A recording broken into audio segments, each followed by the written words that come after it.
குடியரசு துணைத் தலைவர் சி.பி. ராதாகிருஷ்ணனை அதிமுக பொதுச் செயலாளர் எடப்பாடி பழனிசாமி தற்போது சந்தித்து பேசியிருக்கிறார். குடியரசு துணைத் தலைவர் சி.பி. ராதாகிருஷ்ணனை எடப்பாடி பழனிசாமி சந்தித்து பேசியிருப்பதாக தகவல்கள் கிடைத்திருக்கிறது. டெல்லியில் இரவு 8 மணிக்கு அமித்ஷாவை இன்று அவர் சந்திக்க உள்ளதாகவும் தகவல்கள் தெரிவிக்கின்றன. ஒன்றிய அமைச்சர் அமித்ஷாவை இன்று எடப்பாடி பழனிசாமி சந்திக்க டெல்லி சென்றிருக்கக்கூடிய நிலையில் இன்று இரவு 8 மணிக்கு அவர் அமித்ஷாவை சந்திப்பதாக தெரியவந்திருக்கிறது. இதுபற்றிய தகவல்களை தருவதற்காக சிறப்பு செய்தியாளர் ராமகிருஷ்ணன் இணைகிறார். ராமகிருஷ்ணன், விவரங்கள். அதாவது தலைநகர் டெல்லி வந்துள்ள அதிமுகவினுடைய பொதுச் செயலாளர் எடப்பாடி பழனிசாமி தற்போது குடியரசு துணைத் தலைவர் சி.பி. ராதாகிருஷ்ணனை சந்தித்து வருகிறார்.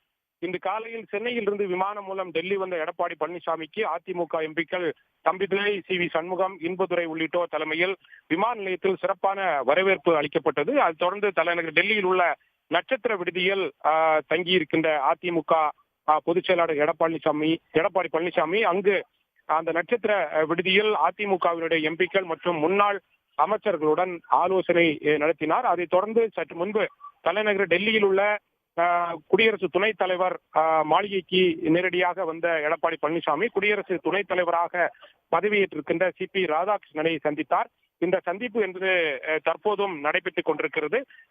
குடியரசு துணைத் தலைவராக பதவியேற்றதற்கு பிறகு சி.பி. ராதாகிருஷ்ணரை பல்வேறு தரப்பினரும் தலைநகர் டெல்லிக்கு வந்து வாழ்த்துக்களை தெரிவித்த வண்ணம் இருக்கிறார்கள். அந்த வகையில்தான் அதிமுகவினுடைய பொதுச் செயலாளராகவும் தேசிய ஜனநாயக கூட்டணி கட்சிகளுடைய அங்கம் வகிக்கும் ஒரு கட்சியாக அதிமுக இருப்பதால் அந்த வகையில் எடப்பாடி பழனிசாமி அவர்கள் இன்றைக்கு தலைநகர் டெல்லிக்கு வந்து சி.பி. ராதாகிருஷ்ணனுக்கு வாழ்த்துக்களை தெரிவித்திருக்கிறார்.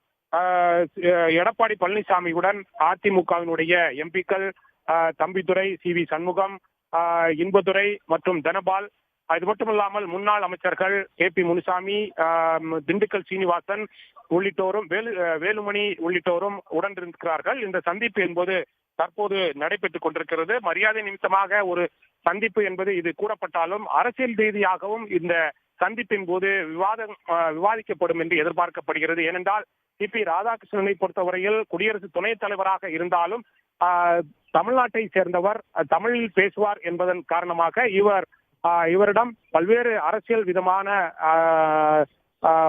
பேச்சுவார்த்தைகளும் ஆலோசனைகளும் நடத்தப்படும் என்று எதிர்பார்க்கப்படுகிறது.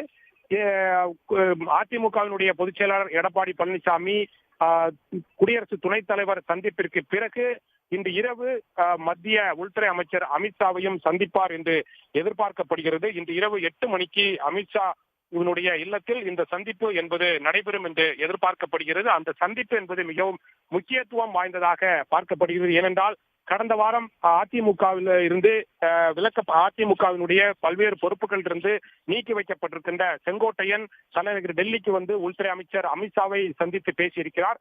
அந்த சந்திப்பின் போது அதிமுகவில் இருந்து விலக்கி வைக்கப்பட்டிருக்கின்ற முக்கிய நிர்வாகிகளாக இருக்கின்ற செங்கோட்டையன், அதே போன்று ஓபிஎஸ், டிடிவி தினகரன், சசிகலா ஆகியோரை இணைக்க வேண்டும் என்று அமித்ஷாவிடம் தெரிவித்திருக்கிறார். அப்போதுதான் வர இருக்கின்ற சட்டசபை தேர்தலில் அதிமுக பலம் வாய்ந்த ஒரு கட்சியாக வர முடியும். எனவே அவர்கள் அனைவரையும் சேர்க்க வேண்டும் என்ற ஒரு கருத்தை அமித்ஷாவிடம் தெரிவித்திருக்கிறார். இந்த நிலையில்தான் இன்றைய தினம் இந்த சந்திப்பு என்பது எடப்பாடி பழனிசாமி மற்றும் அமித்ஷாவினுடைய சந்திப்பு என்பது நடைபெற இருக்கிறது. இந்த சந்திப்பின் போது ஏற்கனவே செங்கோட்டையன் தெரிவித்த கருத்துக்களை அமித்ஷா கேட்டுக்கொள்ளக்கூடாது.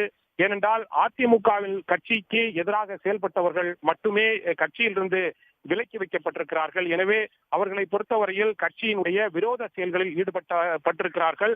கட்சியின் தற்போதைய சூழ்நிலையில் பலம் வாய்ந்த கட்சியாக தனது தலைமையில் இருந்து கொண்டிருக்கிறது. அவர்களை மீண்டும் கட்சியில் இணைப்பதற்கு வாய்ப்பே இல்லை. எனவே தனது தலைமையிலான அதிமுக தேசிய ஜனநாயக கூட்டணியில் அங்கம் வகிக்கிறது. எனவே இந்த அதிமுகவே போதும் 2026ஆம் ஆண்டு தேர்தலில் சந்திப்பதற்கு.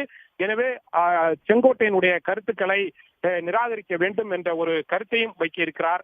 இது மட்டுமல்லாமல் டிடிவி தினகரன் இன்று பல்வேறு கருத்துக்களை எடப்பாடி பழனிசாமி மீது வைத்திருக்கிறார்.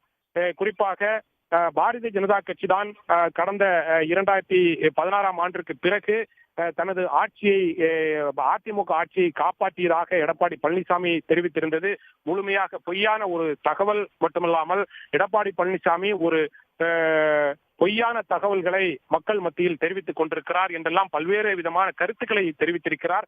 இந்த சூழ்நிலையில் தான் இன்றைக்கு உள்துறை அமைச்சருடனான இந்த சந்திப்பு என்பது நடைபெற இருக்கிறது. இந்த சந்திப்பிற்கு பிறகு அவர் செய்தியாளர்களை சந்திக்க மாட்டார் என்று எதிர்பார்க்கப்படுகிறது. அதே வேளையில் குடியரசு துணைத் தலைவர் சிபி ராதாகிருஷ்ணனுடனான சந்திப்பிற்கு பிறகு செய்தியாளர்களை எடப்பாடி பழனிசாமி சந்திப்பார் என்று எதிர்பார்க்கப்படுகிறது. அந்த நேரத்தில் செய்தியாளர்கள் பல்வேறு கேள்விகளை எழுப்ப திட்டமிட்டிருக்கிறார்கள். ஆனால் அவர் எந்தெந்த கேள்விகளுக்கு பதிலளிக்க போகிறார், வெறும் சிபி ராதாகிருஷ்ணனால இந்த சந்திப்பின் போதே என்ன நடைபெற்றது என்பது பற்றிய தகவல்களை மட்டும் தெரிவிக்க போகிறாரா, அல்லது செய்தியாளர்கள் எழுப்ப இருக்கின்ற பல்வேறு கேள்விகளுக்கு அவர் பதிலளிக்க போகிறாரா என்பதை பொறுத்திருந்தான் பார்க்க வேண்டும். தங்களுடைய விவரங்களுக்கு நன்றி ராமகிருஷ்ணன்.